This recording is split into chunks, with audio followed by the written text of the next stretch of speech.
بسم الله الرحمن الرحيم. الحمد لله الذي بنعمته تتم الصالحات. أما بعد، أولا السلام عليكم ورحمة الله وبركاته. سلام كدب الله سبحانه وتعالى يا مهد إسكاله. إن شاء الله waxaad ku soo dhawaataan barashada luqadda carabiga ku soo dhawaada baa idin leeyahay meel walba aad joogtaan.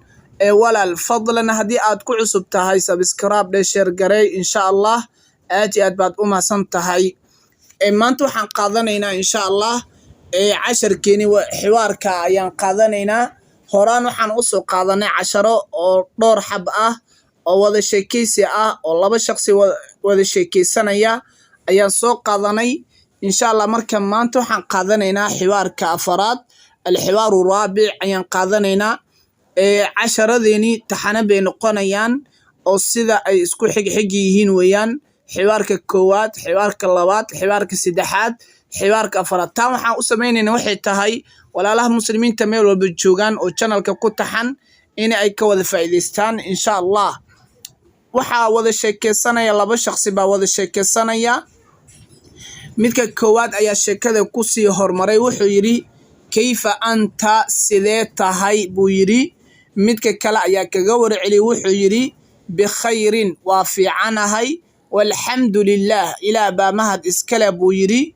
midka kale ayaa su-aasha qabsaday wuxuu yidhi ayna taskunu, halkee degan tahay, ayna taskunu, halkee degan tahay buu yidhi. midka kale ayaa kaga warceliyay wuxuu yidhi askunu, waxaan deganaa fii xayi hodan, xaafadda hodan baan deganaa buu yidhi. midka kale ayaa su-aasha qabsaday wuxuu yidhi hal anta caazibun, iskaabul miyaa tahay.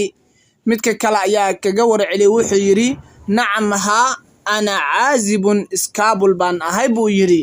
midka kale ayaa su-aasha qabsaday wuxuu yidhi ayna abuuka, aabbahaaga aabi buu yidhi. midka kale ayaa kaga warceliyay wuxuu yidhi abii filbeyti, aabey wuxuu joogaa guriga buu joogaa buu yidhi. midka kale ayaa u mahad celiyey saaxiibkiisa wuxuu yidhi shukran laka, waad mahadsantahay buu yidhi.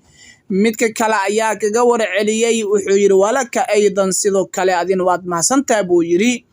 halkaasi ayaan ku soo afmeeraynaa insha Allah. ka faa'iidaysi wacan baa idin leeyahay meel walba aad joogtaan. waad mahadsantihiin, la socodkiina wanaagsan, aad iyo aad baad u mahadsantihiin. hada wabillahi tawfiiq, wassalaamu calaykum waraxmatullaahi wabarakaatuhu.